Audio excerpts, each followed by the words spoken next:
Hello aspirants, welcome to TCS Mantra. তো আজকের এই ভিডিওতে আমরা বেসিক্যালি WBCS 2024 এর একটা প্রিপারেশন স্ট্র্যাটেজি ডিসকাস করব এবং এর মধ্যে আমরা শুধুই প্রিপারেশন স্ট্র্যাটেজি না, প্রত্যেকটা সাবজেক্টের জন্য কোন কোন বুকলিস্ট ফলো করা উচিত এবং টাইম টেবিল নিয়েও কিন্তু আমরা আলোচনা করব। ঠিক আছে, তো চলো দেরি না করে শুরু করা যাক। ফার্স্টে আমরা কতগুলো জিনিস মেনটেন করব। হ্যাঁ, আমাদের প্রিপারেশনটাকে চালিয়ে যেতে হলে কতগুলো জিনিস আমাদের মেনটেন করতে লাগবে এবং এগুলো আমাদের মাথায় একদম সেট করে রাখতে লাগবে যে প্রিপারেশন চলাকালীন এই জিনিসগুলো কিন্তু অবশ্যই আমার মাথায় এবং টাইম টু টাইম এগুলো আমার রিভাইজ করতে লাগবে। এই জিনিসগুলো অবশ্যই আমার মাথার মধ্যে থাকতে লাগবে। ঠিক আছে, লাইক এভরিডে আমরা যখন জীবনযাপন করি তো আমাদের স্নান করা বা খাওয়া এই জিনিসগুলোর ব্যাপারে কিন্তু আমাদের কখনো মনে করে করে করতে লাগে না। এই জিনিসগুলো অটোমেটিক্যালি আমরা কিন্তু প্রত্যেক দিন করতে থাকি। ঠিক আছে, তো প্রিপারেশন করতে গেলেও এই জিনিসগুলো আমাদের অবশ্যই মাথায় রাখতে হবে। তো ফার্স্ট পয়েন্ট কি? ফার্স্ট পয়েন্টটা হচ্ছে টাইম। যেহেতু আমাদের হাতে টাইম আছে অনলি 6 মান্থস। ঠিক আছে, তো এই 6 মান্থস সময়টাকে আমরা যেন ফুললি ইউটিলাইজ করতে পারি, এই জিনিসটা কিন্তু মাথায় রাখতে লাগবে। ঠিক আছে, তো টাইম এখন থেকে নষ্ট করা অযথা এমনি একদমই বিয়ারেবল হবে না এটা। নেক্সট হচ্ছে প্রিপারেশন চলাকালীন আমাদের ডেফিনেটলি অ্যাটেন্টিভ থাকতে হবে এবং ডিসিপ্লিন থাকতে হবে। ঠিক আছে, তো ডিসিপ্লিন কথার অর্থ হচ্ছে এখানে আমাদের রেগুলারিটি বা একটা কনসিস্টেন্সি অবশ্যই মেনটেন করে চলতে লাগবে। ঠিক আছে, নেক্সট হচ্ছে পুরো সিলেবাস যেটা আমার আছে সেই পুরো সিলেবাসটাকে কিন্তু আমরা খুব ভালো করে দেখতে লাগবে, যেন আমাদের এমন কোনো সময় কি হয়, কোনো বইয়ের মধ্যে কিছু এক্সট্রা ইনফরমেশন থাকে যেগুলো সিলেবাসের অন্তর্গত না। তো এই জিনিসগুলো আমাদের পড়ার প্রয়োজন নেই আপাতত পরীক্ষার জন্য। ঠিক আছে, তো দেখো নেক্সট হচ্ছে আমরা যাই কিছু পড়ি না কেন উইকলি, ডেইলি বেসিসে এবং চ্যাপ্টার ওয়াইজ আমাদের কিন্তু অবশ্যই রিভিশন করতে লাগবে। অবশ্যই কিন্তু আমাদের রিভিশনটাকে মাথায় রাখতে লাগবে। ঠিক আছে, তারপর দেখো প্রত্যেকটা চ্যাপ্টারে যেহেতু আমাদের এক্সামটা মোস্টলি এমসিকিউ বেসড এবং কিছুটা পোর্শন কনভেনশনালও আছে, তো এই যে পার্টটা আমরা আফটার প্রিলিমস দেখব। এমসিকিউর যে পোর্শনটা, সেই পোর্শনটা কিন্তু আমরা রেগুলার একটা প্র্যাকটিসের মধ্যে থাকতে হবে এবং রেগুলার মক টেস্ট অ্যাটেন্ড করে যেতে লাগবে। ঠিক আছে, তো এই প্র্যাকটিসটা কিন্তু আমাদের খুবই হেল্পফুল হবে পরীক্ষার সময়, আমাদের খুবই হেল্প করবে এই ব্যাপারটা। PYQগুলো আমরা কোত্থেকে পড়বো? WBCS প্রিলিমস অ্যান্ড মেন্সের জন্য পড়বো, তারপরে WBPSCর আদার্স যে পরীক্ষাগুলো আছে সেই পরীক্ষার MCQগুলো আমরা দেখব। ইউপিএসসি প্রিলিমসের লাস্ট 15 to 20 ইয়ার্সের মতো ইউপিএসসি প্রিলিমসের মধ্যে যেই কোশ্চেনগুলো এসে গেছে, যেগুলো অবভিয়াসলি আমাদের পরীক্ষার জন্য পরীক্ষার সিলেবাসের সাথে কমন যেগুলো পড়ে সেগুলো কিন্তু আমাদের দেখতে লাগবে। ঠিক আছে, ইউপিএসসি প্রিলিমসের সিলেবাসটাও আমাদের PYQগুলো কিন্তু আমাদের দেখতে লাগবে। SCC, CGL এবং CHSL এইগুলো কিন্তু আমাদের একটু দেখে নিতে লাগবে। ঠিক আছে, বিকজ কখনো কখনো এমন হয় কোশ্চেনগুলো ডিরেক্টলি তুলে বসানো হয়। ঠিক আছে, আমাদের প্রিপারেশনটা কিন্তু স্মার্ট ওয়ার্ক হতে হবে। ঠিক আছে, আমাদের স্মার্ট ওয়ার্ক হতে হবে এই কারণে কিছু কিছু জিনিস এমন থাকে যেগুলো আমাদের পড়ার প্রয়োজন নেই, তো সেগুলো আমরা স্কিপ করব। এবং হ্যাঁ, অবশ্যই আমাদের জানতে লাগবে যে কোনগুলো আমাদের সিলেবাসে নেই বা কোনগুলো না পড়লেও চলবে। তো তার জন্যই কিন্তু সিলেবাস অবশ্যই তোমার জানা থাকতে লাগবে। ঠিক আছে, তো চলো একটু আমরা ডিসকাস করি যে আমরা কোন সময় কীভাবে পড়তে পারি। দেখো এখানে বেসিক্যালি দু ধরনের স্টুডেন্ট থাকে, একজন হচ্ছে ওয়ার্কিং আর একজন হচ্ছে নন ওয়ার্কিং। ঠিক আছে, তো এই প্ল্যানটা বেসিক্যালি নন ওয়ার্কিং যারা ফুল টাইম প্রিপারেশন নিচ্ছেন তাদের জন্যই। আর যারা ওয়ার্কিং পার্সোনাল আছে এবং প্রিপারেশন নিতে চাইছেন, তো আপনারাও এই প্ল্যানটাকে জাস্ট ফলো করতে পারেন, নিজের মতো করে মডিফাই করতে পারেন, পড়ার টাইমটাকে মডিফাই করতে পারেন। ঠিক আছে, তো তোমাদের মধ্যে এমন অনেকেই আছো যারা অলরেডি প্রিপেয়ার্ড, এখন তোমরা এটাকে রিভিশনের মতো নিতে পারো। আর যারা এখন প্রিপারেশন শুরু করবে, এখনও শুরু করোনি বা সেইভাবে করা হয়ে উঠেনি, তো তোমরা কিন্তু খুব ভালোভাবে এই প্ল্যানটাকে ফলো করতে পারো। ঠিক আছে, তো এখানে আমি মর্নিং 4টা শিফট রাখলাম। প্রত্যেকটা শিফটে দেখো এখানে 3 ঘন্টা সময়, এখানে 2 ঘন্টা, এখানে 2 ঘন্টা, এখানে 3 ঘন্টা। তো এইখানে 3 ঘন্টার মধ্যে অ্যাটলিস্ট 1 আওয়ার তোমাকে রিভিশনের জন্য রাখতে লাগবে। এইখানে 3 ঘন্টার মধ্যে অ্যাটলিস্ট 1 আওয়ার তোমাকে রিভিশনের জন্য রাখতে লাগবে, ঠিক আছে। ঠিক আছে, তো এই 4টে শিফটে আমরা কিন্তু 4টে ডিফারেন্ট সাবজেক্ট নিয়ে পড়াশোনা করব। দেখো একটা কথা আমি বলি, আমরা যখন ছোট ছিলাম, যখন আমরা স্কুলে বা কলেজে পড়তাম, তখন এভরিডে আমাদের কিন্তু 3 থেকে 4টে 5টে সাবজেক্ট কিন্তু আমাদের রেডি করতে হতো এবং আমরা করতামও। তখন আমাদের কাছে একটা লোড মনে হতো না, আমাদের প্রত্যেকদিন জানাই থাকতো যে কালকে আমাদের ক্লাস আছে, তো ক্লাসের আগে আমাদের এই টপিকগুলো শেষ করতে লাগবে। তো আমরা কিন্তু 4টে 5টে সাবজেক্ট কিন্তু আমরা প্রত্যেক দিন রেডি করতাম। তো সেখানে আমাদের অসুবিধা হতো না, আমরা ইংলিশ পড়তাম, বেঙ্গলি পড়তাম, সায়েন্স পড়তাম, ম্যাথস পড়তাম, ঠিক আছে, বা সোশ্যাল সায়েন্সও পড়তাম। তো অসুবিধা এখানে আমাদের কিন্তু হতো না। তো আজকেও সেই জিনিসটাই যদি আমরা ফলো করি, আমার মনে হয় স্টুডেন্টের ফেজটা তুমি একটু ভালোভাবে এনজয় করতে পারবে। হ্যাঁ, পড়াশোনার কাজটা হচ্ছে স্টুডেন্টদের কাজ। তো স্টুডেন্টরা যেভাবে পড়াশোনাটাকে এনজয় করে, তোমরাও সেভাবে যেন এনজয় করতে পারো। তো সেই ব্যাপারটাই কিন্তু দেখতে লাগবে, ঠিক আছে। তো দেখো এই 4টে শিফটে আমরা যেই সাবজেক্টগুলো প্রিপারেশন নেব, সেই সাবজেক্টগুলো একটু দেখে নাও। এখানে আমি 4টা উইংয়ে ডিভাইড করলাম, 4টা উইং, ঠিক আছে। দেখো ফার্স্ট উইংয়ে আমাদের history, geography, West Bengal geography, art and culture, এই টপিকগুলো থাকে। তো এই টপিকগুলোতে কিন্তু টোটাল 75 মার্কস কভার করছে প্রিলিমসের জন্য।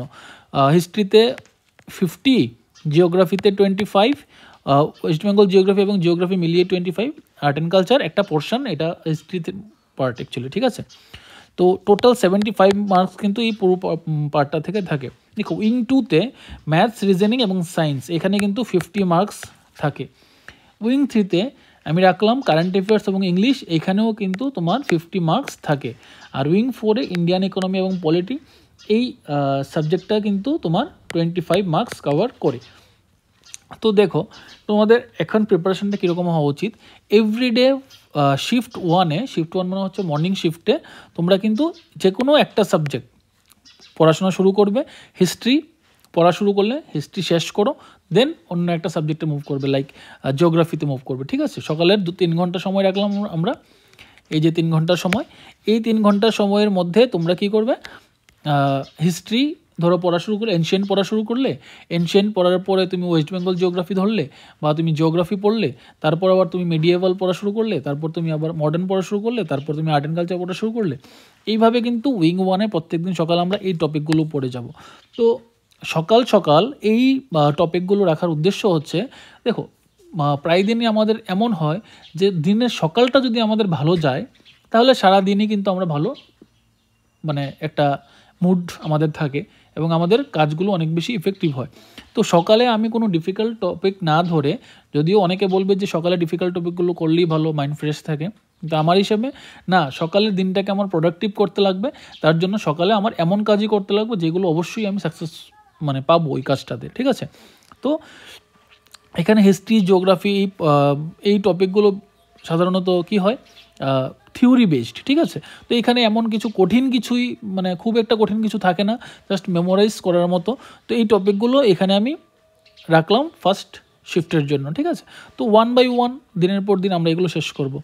মাথায় রাখতে লাগবে প্রত্যেকটা সাবজেক্ট এবং সিলেবাস যেন আমাদের 5 মান্থসের মধ্যে শেষ হয়, 5 মান্থসের মধ্যে যে কোনোভাবে যেন শেষ হয়, ঠিক আছে। দেখো উইং 2-তে সকাল 11টা থেকে 1টা পর্যন্ত, 11টা থেকে 1টা পর্যন্ত আমরা এই টপিকগুলো দেখব, ঠিক আছে। 2 ঘন্টা সময় আমাদের হাতে নিয়ে আমরা সায়েন্স এবং রিজনিং, ম্যাথস, কোনো দিন রিজনিং আর সায়েন্স করলাম, কোনো দিন আমরা ম্যাথস আর সায়েন্স করলাম, ঠিক আছে। দেখো উইং 3-তে সন্ধ্যার সময় উইং 3 কটার সময়, 3টা থেকে 5টা, এই সময়টাতে আমি ইংলিশ পড়লাম আর কারেন্ট অ্যাফেয়ার্স পড়লাম। 2 ঘন্টা সময় এখানে আছে, আমি ইংলিশ পড়লাম আর কারেন্ট অ্যাফেয়ার্স পড়লাম। আর বাকি হচ্ছে তোমার রাত্রিবেলার সময়টা, নাইট শিফটে দেখো আমরা ইন্ডিয়ান ইকোনমি আর ইন্ডিয়ান পলিটি পড়বো, ঠিক আছে। ইন্ডিয়ান ইকোনমি এবং ইন্ডিয়ান পলিটি পড়বো, এই সাবজেক্টগুলো আমরা রাত্রিবেলায় পড়বো 2 ঘন্টা, আর প্লাস 1 ঘন্টা সময় আমরা সময় দেবো রিভিশনের জন্য, যে সারাদিন আমি কী পড়লাম সেটার একটা রিভিশন। এইখানে আমরা আগের দিনের রিভিশনটা দেব, আর এইখানে আমরা কি করব, সারাদিনে যা আমরা পড়লাম সেই রিভিশনগুলো করব, ঠিক আছে। তো চলো আমরা চলে আসি বুক লিস্টে। তো এখন আমরা আলোচনা করব বুক লিস্ট নিয়ে, ঠিক আছে। দেখো হিস্ট্রিতে 50 মার্কস থাকে, দেখো এনশিয়েন্ট, মিডিয়েভাল, মডার্ন এবং আর্ট অ্যান্ড কালচার, এই 4টে পার্টে কিন্তু আমি হিস্ট্রিটাকে ডিভাইড করতে পারি। তো এনশিয়েন্টের জন্য আমাদের যে বুক লিস্ট যেটা আমি রেফার করব সেটা হচ্ছে ওল্ড এনসিআরটি, আর.এস. শর্মার যে এনশিয়েন্ট ইন্ডিয়ার যে বইটা, সেটা তোমরা ফলো করতে পারো, খুব ভালো বই। এবং আমি সাজেস্ট করব যে always stick to one resource. হ্যাঁ, একটা রিসোর্সের বেশি কিন্তু তোমরা যাবে না, ঠিক আছে? Always stick to one resource. একটা রিসোর্স পড়া শেষ হয়ে গেলে দেন আমরা এমসিকিউর জন্য আমরা কোনো না কোনো বই ফলো করব, সেই বইয়ের মধ্যে আমাদের বাকিটা কিন্তু কভার হয়ে যাবে, ঠিক আছে?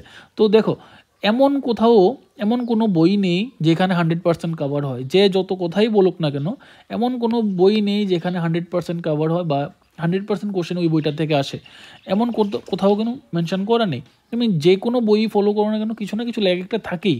তাই জন্য বলছি যে মানে দুটো বই পড়লে কী হবে, আমার রিভাইজ করতে সমস্যা হবে। তাই দুটো বই না পড়ে যে কোনো একটা বই পড়বো এবং ওই বুকটাকে যেন আমরা বারবার রিভাইজ করতে পারি সেই ব্যবস্থা করব। আমাদের কিছু আমাদের নোটস মেকিংয়ের উপরেও কিন্তু জোর দিতে লাগবে। নোটস মেকিং কেন, লাস্টের দিকে আমাদের রিভিশনের জন্য। মিডিয়েভেলের জন্য আমরা এনসিআরটি বাই সতীশ চন্দ্রা, যে ওল্ড এনসিআরটি আছে সেটা ফলো করব। মডার্নের জন্য আমরা কি ফলো করব, রাজীব আহির স্যারের স্পেকট্রাম বইটা, ঠিক আছে? মডার্ন হিস্ট্রি আমরা স্পেকট্রাম থেকে কভার করব। ইন্ডিয়ান আর্ট অ্যান্ড কালচারের জন্য বেস্ট বুক হচ্ছে art and culture by Nitin Singhania. তো আর্ট অ্যান্ড কালচারটা আমাদের WBCS 2024-এ যে পরীক্ষাটা হবে, যেটা সেপ্টেম্বর মাসে হবে 2025-এ, তো সেই পরীক্ষাতে খুব একটা থাকে না, বাট মিনিমাম একটা পোর্শন থাকে। তো আমরা সেই অনুযায়ী প্রিপারেশনটা করব। দেখো চলো আমরা মুভ করি নেক্সটের দিকে। জিওগ্রাফি অফ ইন্ডিয়ার জন্য আমরা মাজিদ হোসেন পড়বো, হিউম্যান জিওগ্রাফির জন্য আমরা মাজিদ হোসেন পড়বো, ঠিক আছে? জিওগ্রাফি অফ ওয়েস্ট বেঙ্গলের জন্য তোমরা আইদার কার্তিক চন্দ্র মণ্ডল বা মেডিজি বাই সোমনাথ বারুই, এই দুটো বইয়ের মধ্যে যে কোনো একটা বই, any one book we can refer. Okay, দেখো নেক্সট হচ্ছে Indian polity, none other than Indian constitution by M Laxmikanth. এছাড়া কোনো বই আর ফলো করার প্রয়োজন নেই। এম লক্ষ্মীকান্ত ভালো করে ফলো করব, তারপরে আমরা মেন্সের জন্য বা আমরা MCQ প্র্যাকটিসের দিকে জোর দেবো, ঠিক আছে? তারপর দেখো ইন্ডিয়ান ইকোনমি আমি সাজেস্ট করবো যে নিতিন সিংহানিয়া স্যারের বইটা বা কেতন স্যারের যে বইটা থাকে সেই বইটা কিন্তু ফলো করতে পারো, ঠিক আছে? কেতন স্যারের বইটা কিন্তু ফলো করতে পারো, খুব ইজিলি এই বইগুলোকে প্রেজেন্ট করা হয়েছে। বাট মার্কেটে আমি বলবো না যে রমেশ সিং তোমরা পড়ার প্রয়োজন নেই, বাট রমেশ সিংয়ে কী হয়, মানে অনেক বেশি থিওরি দেওয়া আছে যেগুলো পড়ে শেষ করা, আর জিনিসগুলো টেকনিক্যাল যেহেতু মানে একটু চাপ হয়ে যায় জিনিসটা, ঠিক আছে? তো ঠিক আছে, যারা ফলো করতে চাও তোমরা ফলো করতে পারো রমেশ সিংও, but stick to any one resource. এখানে কিন্তু আমি এটাই বলবো। জেনারেল সায়েন্সের জন্য আমরা ফিজিক্স, কেমিস্ট্রি এবং বায়োলজি পড়বো ক্লাস 9, 10 NCERT। আর এনভায়রনমেন্টের পার্টটার জন্য আমরা শঙ্কর IAS বইটা পড়বো। আর last 4 chapters of biology class 12, এটা কিন্তু আমরা করবো, ঠিক আছে? নেক্সট দেখো ম্যাথসের জন্য আমরা যে কোনো একটা বই মার্কেট থেকে তুলবো যেখানে সাবজেক্ট ওয়াইজ ম্যাথসগুলো দেওয়া আছে। এটা হতে পারে R.S. আগরওয়ালের দিশা, কিরণ, ধনকার, উপকার, S. চাঁদ, যে কোনো পাবলিকেশনের বই কিন্তু তোমরা নিতে পারো প্র্যাকটিসের জন্য, ঠিক আছে? রিজনিংয়ের জন্য দিশা, কিরণ, ধনকার, উপকার, S. চাঁদ সেম, ঠিক আছে? তো প্র্যাকটিসের জন্য আমরা এখান থেকে কিন্তু যে কোনো রকমের তোমরা যে কোনো একটা বই তুলো, সেই বই থেকে তোমরা প্র্যাকটিস করা শুরু করো। এরপর হচ্ছে লাস্ট একটা জিনিস বাকি রয়েছে, সেটা হচ্ছে কারেন্ট অ্যাফেয়ার্সের জন্য তোমরা মান্থলি ম্যাগাজিন আসে, সেই মান্থলি ম্যাগাজিন ফলো করতে পারো। আর আমাদের যে কারেন্ট অ্যাফেয়ার্সের কম্পাইলেশন থাকবে TCS মন্ত্রা থেকে, তো সেটা তুমি ফলো করতে পারো, ঠিক আছে? TCS mantra current affairs compilation, তোমরা এটা ফলো করতে পারো। তো আশা করি প্রয়োজন এর থেকে বেশি আর পড়বে না। আর তুমি যদি চাও TCS মন্ত্রার সাথে প্রিপারেশন নিতে, ইন দ্যাট কেস আমাদের নিজের যে মেটেরিয়াল আছে সেই মেটেরিয়ালগুলো তোমরা ফলো করতে পারো। এবং এই মেটেরিয়ালগুলো কিন্তু আমরা অনেক মানে এক্সপিরিয়েন্সড টিচার্সদের দ্বারা বানানো এই মেটেরিয়ালগুলো কিন্তু তোমরা ফলো করলে আমি আশা করি অন্য কোনো বই কোথাও থেকে তোমরা ফলো করতে লাগবে না, ঠিক আছে? তো তোমরা চাইলে আমাদের মেটেরিয়ালগুলো সফট কপিও নিতে পারো, আবার হার্ড কপিও নিতে পারো, ঠিক আছে? নিতে পারো।